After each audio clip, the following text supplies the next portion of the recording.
کہ نیک بندوں کا تو ذکر ہر کوئی کرتا ہے، ان کا ادب کرتا ہے، اللہ کا ولی ہے، نیک ہے، تو بروں کو بھی کوئی کرے نہ، بروں کو کیوں کرے ہیں؟ حدیث پاک لکھی ہے، اب صوفیاء کے نزدیک جو حدیثیں ہیں ان پہ کچھ علماء کو بحث بھی کرتے ہیں، جرح بھی کرتے ہیں کہ وَقِّرُوا اولاد للہ وَتَعْلِحُونَ لی، کہ جو میری نیک اولاد ہے اس کی تو عزت کرو، احترام کرو اللہ کے لیے، اور جو نیک نہیں ہے میری نسبت سے کرو گے کہ یہ میری آل ہے۔ انہی کے دوسرے خلیفے ہیں خواجہ معظم الدین رحمۃ اللہ علیہ، بہت بڑی شخصیت، تو ان کے دور میں کوئی بندہ سیدوں کے شجرے لے کر آیا، تو دو باتیں ہیں، پیر میر علی شاہ صاحب سے پھر بڑھ کے حیدر علی شاہ صاحب ہیں، اور خواجہ معظم الدین سے بعد آیا نا صاحب، انہوں نے ایک جملہ لکھ دیا کہ قرآن کریم کا ورقہ اگر گندگی میں غلاظت میں گر جائے تو کیا کرتے ہیں؟ اٹھا کر صاف ہی کر لیتے ہیں نا بس۔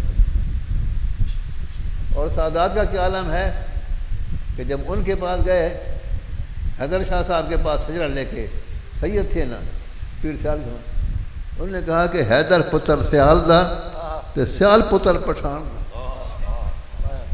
اب میں سید والی بات نہیں، میں سیال کا مرید ہوں گیا، سیال پٹھان کا مرید ہے، وہ کا مرید ہے۔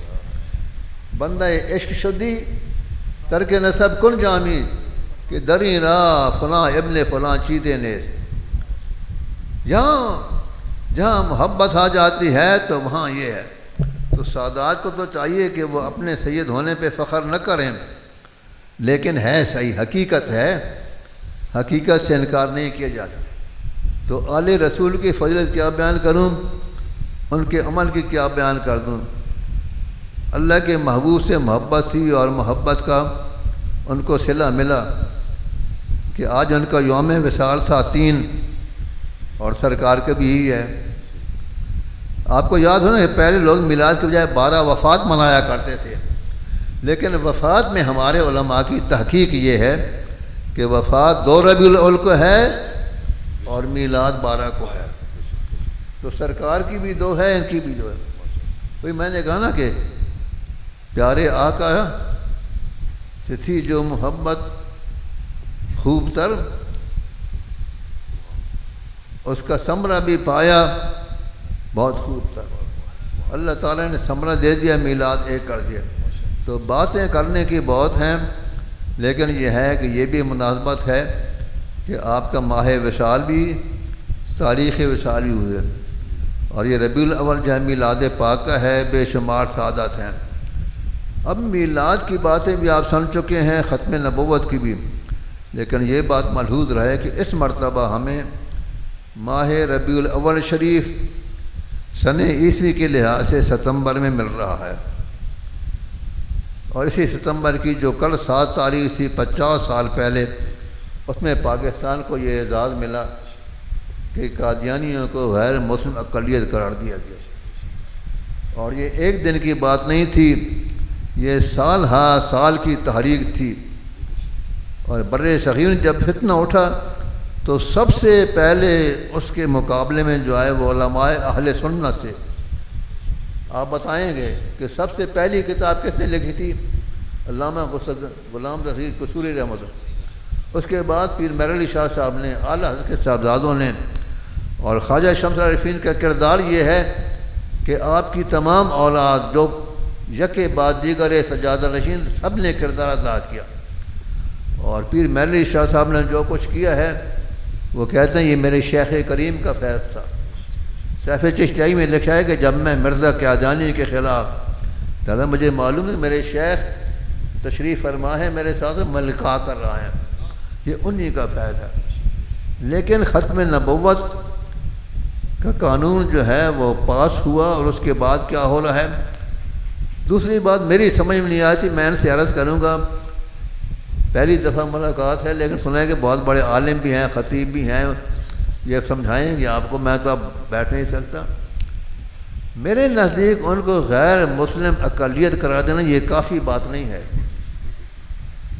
یہ بہت کم بات ہے، ایک کھلی سی بات ہے نا نبی کریم علیہ السلام کا عہد مقدس خلافت راشدہ، اس کے بعد پوری دنیا میں جہاں کہیں بھی اسلامی ریاست رہی یا مسلمانوں کی حکومت رہی، اس میں مسلمانوں کے علاوہ یہودی بھی تھے، عیسائی بھی تھے، آتش پرست سب، تو جنہوں نے بھی حکومت کو تسلیم کر لیا، اسلام قبول کیا، یا ان کو پورے حقوق شہری کے حاصل تھے۔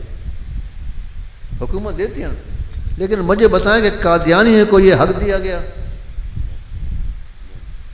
حضور کے زمانے میں اس نے دعوت کیا، مسلمہ کذاب نے، اس نے کیا کہا تھا کہ من مسلمہ رسول اللہ علیہ سے لکھا تھا کہ مسلمہ اللہ کا رسول ہے، محمد رسول کو خط بھیج رہا ہے۔ آگے لمبی بات ہے، جب وہ ایلچی خط لے کر آئے تو حضور رحمت العالمین ہے نا جی، آپ نے پوچھا تمہارا کیا عقیدہ ہے ان کے بارے میں؟ بلکہ آپ نے فرمایا کہ اگر رسولوں کو، ایلچی کو، سفیر کو قتل کرنا جائے تو میں تجھے قتل کر دیتا۔ ان کا قتل سرکار نے نہیں کی، اس بنا پہ کہ وہ ایلچی بن کے آئے تھے۔ مسلمانوں نے نبوت کے دعوے داروں کو دنیا میں کبھی چھوڑا نہیں ہے، اور اسلامی حکومت میں نہیں رہ سکتے۔ پھر سرکار کا دور گیا، ابو بکر رضی اللہ عنہ کا گیا، فاروق اعظم کا گیا، عثمان ابن عفان بنے خلیفہ راشد، تیسرے خلیفہ۔ ان کے دور میں عبداللہ بن مسعود رضی اللہ عنہ کوفہ کے گورنر، کوفہ میں مفتی بنا کے بھیجے گئے۔ اور کون سی شخصیت تھی کہ فاروق اعظم نے فرمایا کوفہ والوں کو کہ میں تمہارے پاس بھیج رہا ہوں، ضرورت مجھے اس کی زیادہ ہے، میں اپنی ضرورت پہ تمہاری ضرورت کو ترجیح دے رہا ہوں۔ وہ شخصیت کوفہ گئی، ان کو معلوم ہوا کہ ایک مکان میں کچھ لوگ ہیں مسلمہ کذاب کو ماننے والے۔ اب یہاں بات آئی ہے نا جی کہ چار دیواری کے اندر بات کرنا، چار دیواری کے یہ باتیں آئی ہیں۔ آپ نے جب تحقیق ہوئی تو اس مکان کو آپ نے مسمار کروا دیا۔ اس میں سے وہ بندہ بھی تھا جو ایلچی بن کے گیا تھا، تو آپ نے اس سے پوچھا کہ تو اس وقت تھا ان دونوں میں؟ کس نے ہاں۔ اس نے کہا اس وقت تو ایلچی تھا، سفیر تھا، تیرا قتل ناجائز تھا، اب ناجائز نہیں ہے۔ آپ نے اس کو موت کی سزا دے دی۔ اب یہ کیا کہتے ہیں جی، جو ان کی تفسیروں کی تشریح کرتے ہیں، سہولتیں نکالتے ہیں۔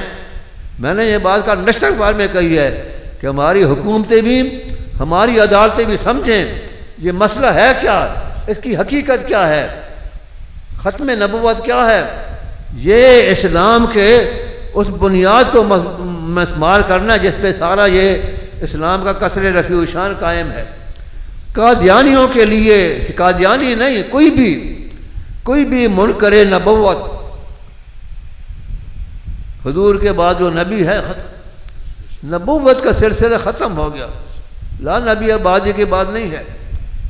جس دور میں بھی یہ فتنہ آیا علماء کرام نے کیا، آج کی بات نہیں، امام مالک کے دور میں بھی ہوا نا، امام اعظم کے دور میں ایک شخص نے کہا کہ میں نبی ہوں، مجھ سے علامات طلب کرو۔ امام اعظم نے فرمایا جو اس سے نشانی مانگے وہ بھی کافر ہو جائے گا، وہ بھی اسلام سے خارج ہوگا۔ تو اس لیے گزارش یہ ہے کہ علماء اپنا کردار ادا کر رہے ہیں جب بھی موقع آتا ہے، لیکن ہر مسلمان پہ ذمہ داری اپنے اندر پہچانے۔ یہ بہت بڑے ہیں، نام ہمارے جیسے ہیں، ہمارے نام استعمال کرتے ہیں، ہماری اصطلاحیں استعمال کرتے ہیں، تو میلاد مصطفیٰ منانا بہت بڑی سعادت ہے، لیکن عشق مصطفیٰ کا تقاضا یہ ہے کہ ختم نبوت اور ناموس رسالت کی ہر وقت بندہ مستعد رہے، اور سب چیزیں جو ہیں وہ پیچھے رہ جاتی ہیں۔ اگر آواز بلند کیا ان تحبط اعمالکم وانتم لا تشعرون۔ میں حضرت ساؤتھ افریقہ گیا، ایک بندہ تھا فوت ہو گیا، مہمان صاحب، بہت دلچسپ تھا، بہت خدمت کیا، عبداللہ فیصل نام تھا۔ تو میں جاتا، میرے ساتھ نمازیں پڑھتا تھا، آگے پیچھے بتاتے نہیں پڑھتا تھا۔ یہ ہم سنی کمزور ہیں نا، یہ ہماری کمزوری پوری دنیا میں۔ تو میں نے کہا یار نمازیں پڑھا کر، یہ بہت سی بات ہے۔ تو وہ کہتا تھا کہ میں مر گیا نا تو چاہے میرے جنازے میں ایک بندہ ہو چاہے 50 ہوں، کسی تبلیغی کو نہیں دے لینا۔ میں نے کہا یار وہ بہت اچھے ہیں، بہت اچھے کام کرتے ہیں، نماز کہتے ہیں ان کی سب نمازیں ختم ہو جائیں گی، ان کی سب نماز ضائع ہو جائیں گی۔ تو مجھے یاد آ گیا ہے کہ انتہبط اعمالکم وانتم لا تشعرون۔ باقی جو عمل ہیں وہ عمل کم ہوتا ہے، یہ جو گستاخی ہے یہ ایمان کا ضائع کر دیتی ہے۔